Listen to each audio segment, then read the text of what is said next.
Hello, thank you for joining me.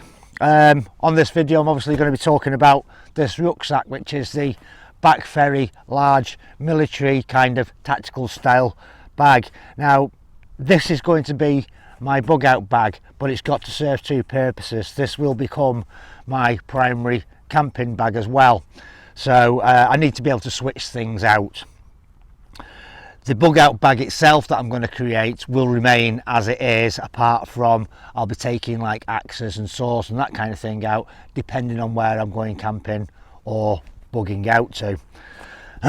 So this bag has to serve two purposes for me. I was a little bit dubious when I did buy it. I did know that it was made in China. But the thing that drew me to it was the fact that it's got all this molly all over it, so it can be expandable. So like I say, I was a little bit dubious. Sometimes on the internet it's hard to see. Here's a train. Sometimes on the internet it's hard to tell exactly what a bag's going to be like just by a picture, and sometimes they don't even give you the sizes. I was looking at the Combat UK patrol bag, which was similar to this, but then when I watched someone's review, it was like, no, too small for a bug out bag. So anyway, let's take a look at some of the features around the bag, and then I'm going to empty the whole thing out. Now this is claimed to be about 80 litres. Now I've got an 80 litre French Army Alpine Brigade rucksack, and it's a similar size, so yeah, we're bang on the money with that. Like I say, it's got all this molly all over it. I have worn it a couple of times fully loaded like this. This currently weighs about 11 to 12 kilos, and it is very comfortable. It is very comfortable. Obviously I've got a shelter strapped to the bottom. This is the One Tigress Backwoods bungalow.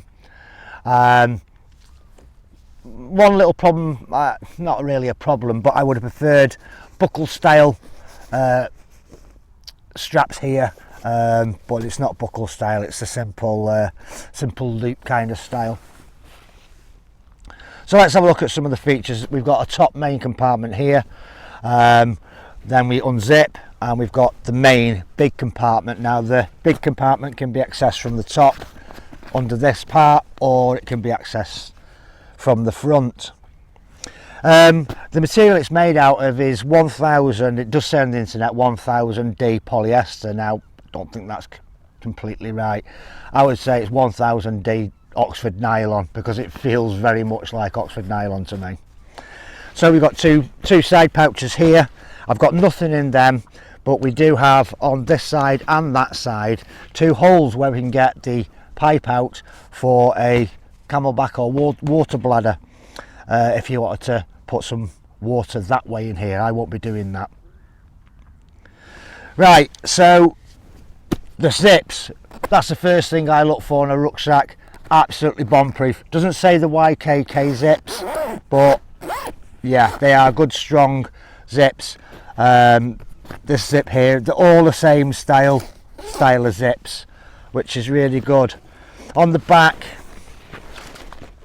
we have really good padding, and for grab handles we have one at the back, one at the front, and two down at the bottom as well, so the pack can be actually carried like that if you so choose, or like that. One really good feature about this rucksack is that you've got a quick release system. Now this is the first time I've seen this on a rucksack, and I was quite surprised. It took me, the penny dropped once, you know, I was at work and I thought, oh, I wonder if you can get rid of this rucksack, you know, if you needed to in a hurry. So yeah, undo the front buckle, undo the chest buckle if you've got the chest buckle buckled up, two buckles here, one on each side of the strap, and you can get rid of your bag quite easily should you need to.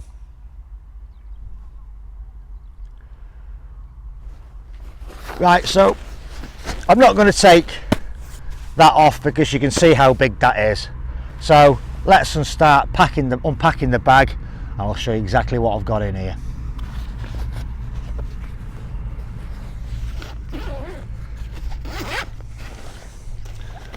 So in the top we've got an inflatable sleeping mat and the DD Magic carpet. Hope I can get all this back in once I've done this bit of the video.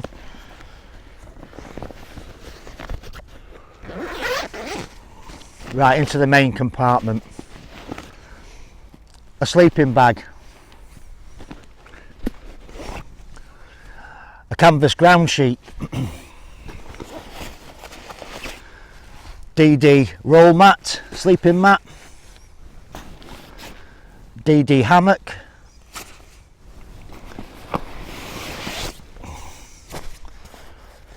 and one big 4-season synthetic sleeping bag. Now in the main compartment, that's really all I'll be using it for. It does have an internal frame, but it's just 2 aluminium strips that run the whole length of the bag, and we've got 2 pockets inside as well, which I think are part of, oh no, they're separate, yeah. So we've got two large pockets inside that go all the way down.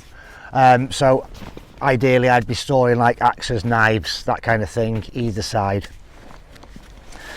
Right, then we've got this little pouch here, the front one, and all I've done with this one is crammed a load of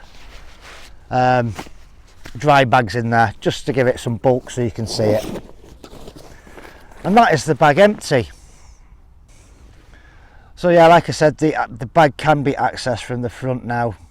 You open this first compartment and anything you're going to put in here, I would put in a dry bag. I'm thinking about using this part for a map or maps in a map case.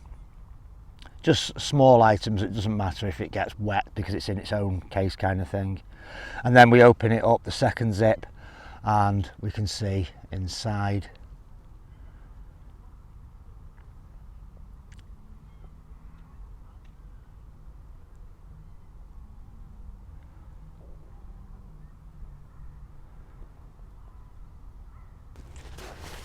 So if you're thinking about buying this bag, it would be one of my recommendations. Like I say, it's a bit hit and miss with rucksacks on the internet. You don't actually know what you're getting, and I did really shop around for about 2 weeks before I actually decided on this. It is available in 3 colours actually. Black, which is this one, which is the more expensive one for some reason, but tactical stuff usually is. £88.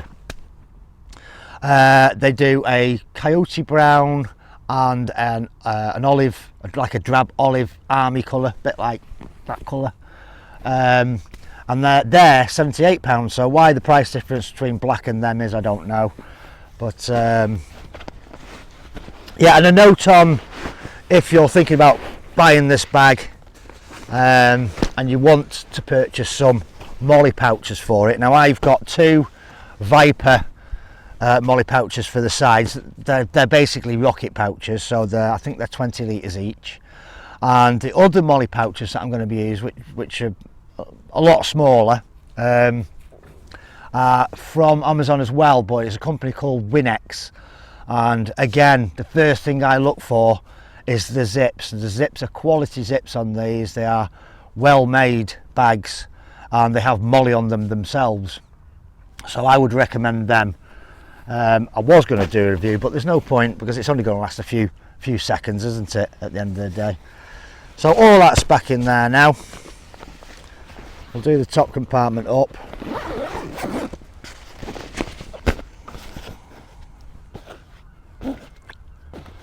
Got dog hair in there. Don't know why, I haven't even got any dogs. There's that and that. Coincidentally, you do on this bit, on the hood, you do get a zipped mesh part as well. So that goes there. Like I say, molly all over the top. I've got some strapping with the kind of buckles that go clip together. I may make some strapping on here, so if I do want to put something on top and strap it down, like a jacket, if it's a hot day or something like that, I can strap it down quite easily. I don't need to carry it. carry it with me. Now the last thing to go back in is, all this was just crunched up. That's a little bit of an apron, a rubber apron, which I keep in case I need to sit down and it's wet. So a little bit of a handy kit there. Oh, it's warm today, I'll tell you. So there we go. That is the Backferry 80 litre tactical military style rucksack. Very impressed with it. I do like it, and it's, like I say, it is really comfortable. So bug out bag. On the next video I'm going to be showing you what's in my pouches before I put them on the bag, and then I'll show you them on the bag. This bug out system that I'm thinking about is not just the rucksack. There's more going on with it, like water. It's all right carrying a couple of bottles of water, but we also need a way to procure some water. So things like water tablets. You've got your stove in there anyway, so you can boil water. I'll have a filtration system, that kind of thing. All that have been featured, well, the filtration system's been featured on the channel before, and also procurement of food. Now my idea is one of these rocket pouches is going to have 5 days worth of food, and I'm aiming for 2,000 calories a day. At the moment I think I'm hovering around about 1,400 with the stuff that I'm using, so I've got to add a little bit more yet. Like I say, this shelter, the one Tigress Backwoods bungalow, I won't be using this as a shelter. I'll be buying a brand new tent, and the one that I'm going for is the Van Gogh Hydro. And the reason I'm going for that one, yes, it is quite a heavy tent at just over 2 kilo, I think it is. The reviews that I've seen on it are pretty good, because it's a 3 pole system to the tent. It makes it incredibly sturdy in bad weather. It can load snow well. I've seen a video where it's been loaded with snow, and also it's 5,000 hydrostatic head, which is pretty much, for a 2-man tent, the best waterproofing you can get. But more about that tent when I buy it. I'll do a full review of that tent as usual. So yeah, thanks for watching. Please do like the video, subscribe to the channel, and I'll see you on the next one, where I start talking about what I'm actually going to put in this bag. See you later.